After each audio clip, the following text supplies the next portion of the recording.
오늘 저희가 시편 144편 말씀 묵상합니다. 오늘의 시편의 제목도 다윗의 시라고 적혀 있고, 이제 거기에 거의 마지막 부분이죠. 내일 한 번 더 나오지만, 지난 주일에 말씀드렸던 이 138편부터 시작된 다윗의 시의 묶음의 거의 마지막 부분, 찬송에 관련된 그런 내용이죠. 그 사이에 143편까지 지난주에 살펴봤던 그 정말 간구와 탄원의 그 정말 기가 막힌 죽음의 그 정말 목전에서 하나님 앞에 간구하는 그런 얘기 바로 다음에 나오는 내용인데, 그 시작이 나의 반석이신 여호와를 찬송하리로다 하고 하나님을 찬송하는, 계속 정말 끝없이 추락하고 가라앉는 그런 인생에서 반석을 맞이한, 반석을 이제 만나게 되는 그런 고백이죠. 하나님이 나의 반석이시다. 저희가 지금 금방 144편 전체를 같이 읽었지만, 읽으시면서 생각나는 구절들이 꽤 있으시죠? 이거 어디서 읽어봤는데, 어디서 나왔는데, 그런 내용들이 많이 나오죠. 오늘 144편은 어느 시편을 제일 많이 닮았습니까? 시편 18편을 닮았죠, 그렇죠? 나의 힘이신 여호와여, 내가 주를 사랑하나이다. 주는 나의 반석이시여. 이렇게 시작하지 않습니까? 그 시편. 사실 그래서 이 오늘 144편 안에 다른 내용들도 꽤 들어가 있지만, 주로 시편 18편을 거의 이렇게 다시 쓴 것과 같은 그런 내용들입니다. 시편 18편은 사실 그것도 다윗의 시인데, 다윗이 하나님께서 정말 자기에게 얼마나 그런 정말 반석 되시고 요새 되시고 건지시는 그런 하나님이시고, 본인이 굉장히 정말 죽음 앞에서 하나님 앞에 기도했을 때 하나님께서 응답해 주셔서 자기를 극적으로 구원해 주시고, 특별히 여기 뒤에 나오죠. 그가 정말 손을 가르쳐서 싸우게 하시고 손가락을 가르쳐서 전쟁하게 하시는, 그래서 정말 용사로 세우셔서 모든 그런 적들을 무찌르는 그런 이야기들이 정말 그 다윗의 시편 18편이 아닙니까? 근데 그런 내용들을 비슷하게 얘기를 하는데 약간 다르게 재해석을 하는 그런 시편입니다. 앞에 이제 1절부터 2절에 거의 비슷한 얘기가 나오죠. 그 다음에 3절에 보니까 여호와여, 사람이 무엇이기에 주께서 그를 알아주시며 인생이 무엇이기에 그를 생각하시나이까. 시편 8편 얘기가 나오고, 그 다음에 사람은 헛것 같고 그의 날은 지나가는 그림자 같으니이다. 앞에서 그런 하나님의 그런 귀한 은혜를 얘기하는데 약간 좀 부정적인 내용들도 나오죠. 3절까지는 괜찮은데 4절에서 사람은 헛것 같고 그의 날은 지나가는 그림자 같다. 이것은 사람이 무엇이기에, 하나님께서 정말 너무나 정말 보잘것없는 그런 존재지만 하나님께서 얼마나 귀하게 지으시고 모든 걸 하나님의 그런 정말 피조모 세계를 맡기셨나. 시편 8편은 그런 얘기예요, 그렇죠? 천사보다, 하나님보다 조금 못하게 지으시고 모든 것을 하나님께 맡기셨다. 그렇게 굉장히 긍정적으로 표현하는데, 오늘 이 시편 144편 4절에서는 사람의 어떤 그 한계, 그렇죠? 하나님과 비교해 봤을 때 하나님이 이렇게 반석 되시고 요새 되시고 산성 되시고 건지시는 이시고 방패가 되시는 분이신 거에 반해서 사람은 헛것 같고 지나가는 그림자 같다. 욥기 말씀도 생각나고, 이사야서 40편, 그렇죠? 풀은 마르고 꽃은 시드나, 그런 내용과도 연결되어지는 그런 인간의 어떤 그런 그 현실을 얘기하는 내용입니다.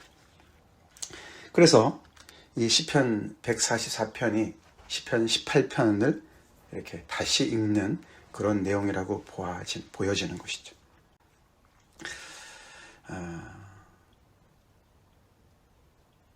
사람은 헛것 같다. 지나가는 그림자 같다. 그렇게 얘기를 하면서 5절부터 8절에 더 구체적인 간구가 나옵니다. 그래서 144편은 전체가 찬송의 얘기로만 되어 있지 않습니다. 그 안에 주로 찬송의 얘기지만 약간의 그 간구도 들어가 있는데, 이 5절부터 그 8절 말씀이 특별히 그 7절까지의 내용이 시편 18편에도 나와요. 근데 그 내용이 약간 이렇게 약간 변경을 해서 나오는 건데, 18편에서는 이런 것을 하나님께서 이렇게 해주셨습니다. 내가 기도했을 때 하나님께서 기도로 응답으로 이렇게 해주셨습니다 라고 선언을 하는 내용인데, 이 144편에서는 그것을 그렇게 해주세요 라고 간구하는 내용으로 바뀌었어요. 여호와여 주의 하늘을 들이우고 강림하시며 산들에 접촉하사 연기를 내게 하소서. 18편에서는 이미 그렇게 해주셨습니다. 그렇게 얘기한 것을 144편에서는 그렇게 또다시 해주세요. 똑같은 표현을 쓰는데 그렇게 바꿨어요. 다시 말해서 이렇게 하나님이 반석되시고 산성되시고 방패되시고 그런 놀라우신 그런 분이시고, 거기에 반면에 사람은 헛것 같고 지나가는 그림자 같으니까 도와주세요, 그 얘기죠. 그래서 하나님께서 강력하게 임재하셔서 하늘을 찢고 이 땅에 강림하셔서 산들에게 연기를 내시면서 하나님의 그런 정말 정말 현현하심으로 나타나심으로 말미암아 번개가 번쩍이면서, 그래서 정말 그런 놀라운 능력으로 원수들을 다 흩으시고 그렇게 다 화살을 쏴서 무찔러 주세요. 그리고 손을 펴서 나를 큰 물과 이방인의 손에서 구해주세요. 건져주세요. 그렇게 기도를 바꿨어요. 그래서 이 전체 내용이 이 다윗의 시, 그래서 이제 이 내용이 특별히 그 다윗이 그 고백한 내용과 이렇게 기초해서 얘기하기 때문에 이런 내용을 이제 제왕시라 그러죠. 분류를 할 때 탄원시다, 뭐 찬송시다. 이것은 이제 제왕시라 그래요. 왕과 관련된 내용이죠. 다윗이 왕이었지 않습니까? 그래서 이 다윗의 어떤 그런 그 개인의 고백보다도 이것은 왕으로서 하나님께서 세워주신 그런 어떤 왕으로서의 어떤 그런 그 내용을 선포하는 내용이죠. 그래서 그냥 어떤 하나님께서 나의 기도를 들어주셔서 나에게 이렇게 힘을 주시고 싸우게 하셔서 승리하게 하셨다, 개인적인 얘기도 되지만 특별히 왕으로 세움을 받은 입장에서 고백을 하는 건데, 그 내용이 18편에서는 그렇게 정말 놀라운 하나님의 그런 구원하심과 역사하심으로 하나님께서 승리를 이렇게 안겨주셨다는 내용인데, 이 내용이 4절에서 사람은 왕을 사람으로 얘기하면서 한계를 얘기하고, 그리고 왕으로서 또 다시 한번 하나님께서 이렇게 구원해 주세요라고 얘기하는 내용으로 이렇게 진전이 되는 것이죠. 네, 그러면서 9절부터 11절에 하나님께 새 노래로 찬양을 하겠습니다, 그렇게 얘기하는 것이죠. 하나님께서 이렇게 구원해 주시면 찬양하겠습니다, 찬송하겠습니다, 새 노래로 주님께 나아가겠습니다. 앞에서는 나의 반석이신 여호와를 찬송하리로다 얘기했는데, 여기서는 또 다시 한번 또 이렇게 해주시면 찬송하겠습니다 약속을 하는 얘기로 넘어가면서 이 왕이 굉장히 뭔가를 간구하는 그런 내용이죠. 이 전체적인 내용이 가만히 여기까지 이제 우리가 봤을 때 이런 18편을 이렇게 왜 재해석을 했을까? 그게 지금 이 시편 기자가 이 18편을 다시 재해석하는 어떤 그런 그 당시 어떤 상황들이 좀 느껴지지 않습니까? 그렇죠? 우리가 특별히 이 144편은 지금까지 계속 시편 맨 마지막 권으로서 포로에서 돌아온 공동체가, 그렇죠? 그 어떤 주제가 되는 것이죠. 그래서 이들은 이미 그때를 우리가 상상해 보면은 왕정 제도가 이제 끝났어요, 그렇죠? 남유다가 망했기 때문에 다윗의 그 후손의 그 혈통은 계속 내려가고 있지만 이제는 어떤 독립된 국가로서의 어떤 그런 주권을 잃은 상실한 상황이죠. 다시 돌아오긴 했지만, 그래서 성전을 짓고 성벽을 세우긴 하지만 그 안에 어떤 이 바벨론 제국이나 페르시아 제국이 세운 어떤 그런 다스리는 사람은 있지만 그러나 왕이 아니었습니다. 그래서 이런 내용들이 약간 다르게 변형되어서 나타나는 것이에요. 그래서 사절 같은 이런 인간의 한계를 이야기하면서 다시 한번 다윗 왕한테 하나님께서 역사하신 것처럼 다시 우리에게 이런 역사를 해주세요. 다윗을 앞장 세워서 이제는 다윗 왕의 어떤 왕정 제도는 없지만 다윗을 백성 전체로 대치해서 그렇죠? 백성이 이렇게 기도하는 그런 내용으로 이렇게 재해석을 한 것입니다. 그래서 우리가 성경을 오늘 이 144편을 보면은 이 성경을 어떻게 대했나를 우리가 볼 수가 있어요. 배울 수가 있어요. 그렇죠? 성경은 계속해서 재해석이 가능하다는 것이죠. 그렇죠? 시편 18편이 이 당대의 포로 귀한 공동체한테는 새로운 메시지를 주는 거예요. 다윗이 자기들의 어떤 그런 입장으로 이렇게 자기들 거기에 대입을 하고 다윗에게 하나님께서 역사하셨던 것을 똑같은 그런 하나님의 그런 고백을 하면서도 그 다윗에게 역사하신 것처럼 우리에게도 똑같이 역사해 주십시오라고 고백하는 것이죠. 그렇죠? 그리고 동시에 다윗의 어떤 왕정제의 어떤 한계를 또한 얘기해 주는 거 있습니다. 그렇죠? 사람은 헛것 같고, 사실 여기 사람이라는 게 8절이 이 시편 8편이 여호와여 사람이 무엇이고, 이 사람은 아담이죠. 아담. 그래서 창세기 1장 2장도 이렇게 연상되게 하는 그런 내용입니다. 그 아담의 어떤 그런 그 위치와 또한 한계를 보여주는 것이죠. 다윗을 대변해서 그렇죠. 하나님께서 아담을 창조하시고 에덴 동산을 거기다가 심어 놓으시고 에덴 동산을 가꾸게 하셨어요. 그렇죠? 하나님께서 아담을 당신의 형상대로 지으셨다. 그 말은 당신을 똑 닮은 아들과 같은 그런 존재를 만드셨다. 그게 왕으로 세우셨다는 뜻과 똑같아요.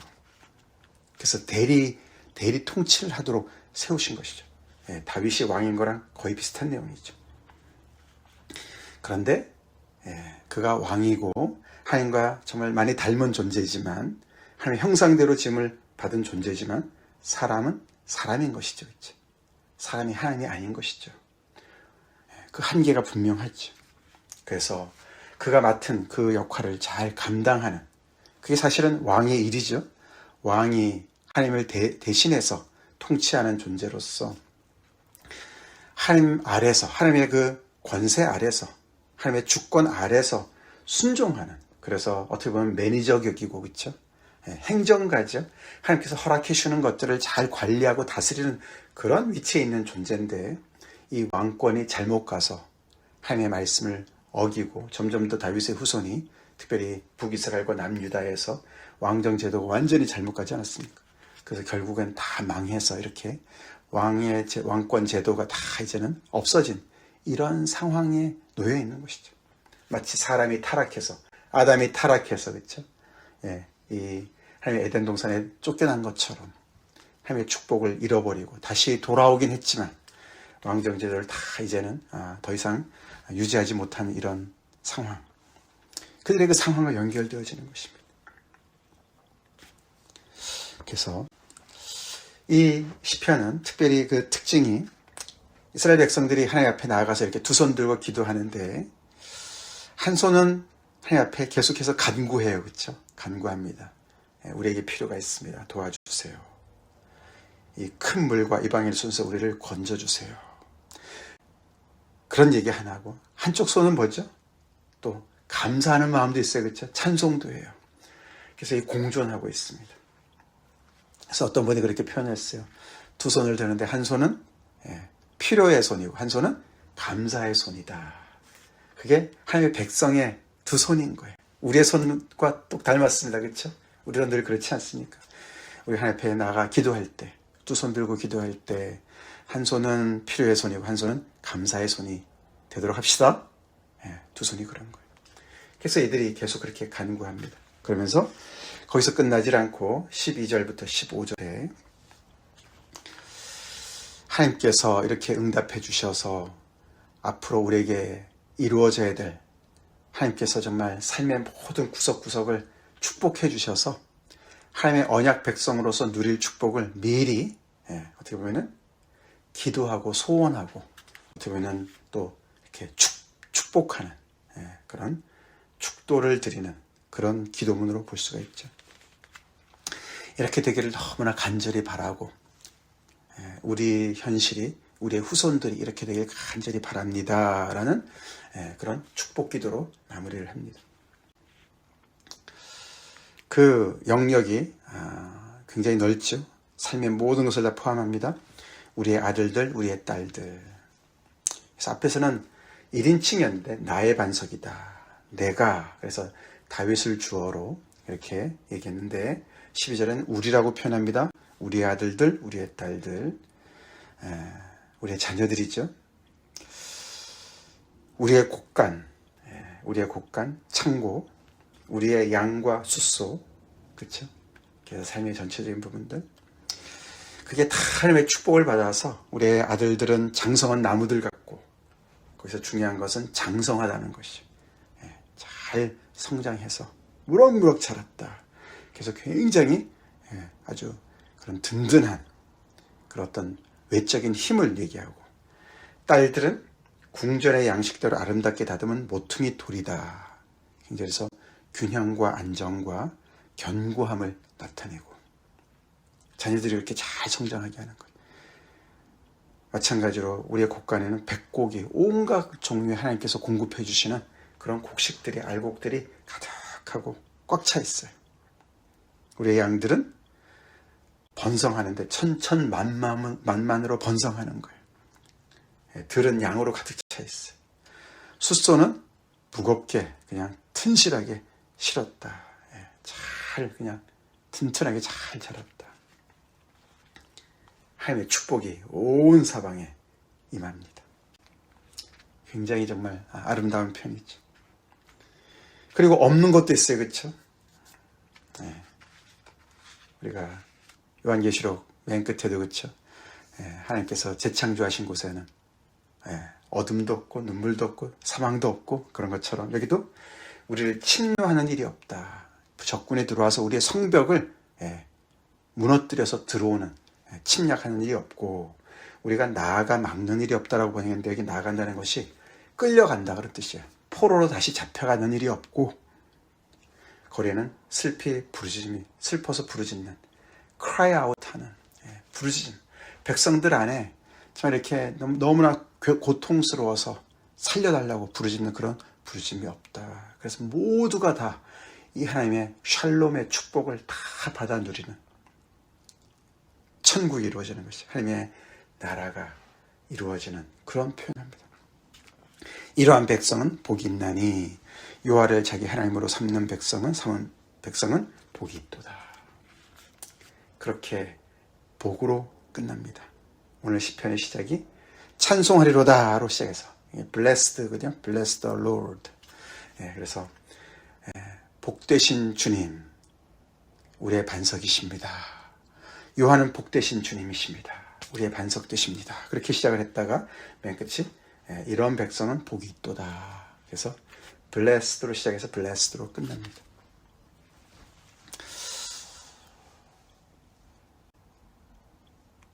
하나님의 이런 축복을 누렸던 백성이 불순종으로 다 상실하고 다시 돌아와서 회복을 하는 과정에서, 힘든 과정에서 다시금 그들의 믿음을 회복하면서 다시 한번 하나님께서 이렇게 우리를 다스리시고 통치하셔서 우리의 삶의 모든 영역에서 하나님의 놀라운 축복을 우리가 받게 해주십시오.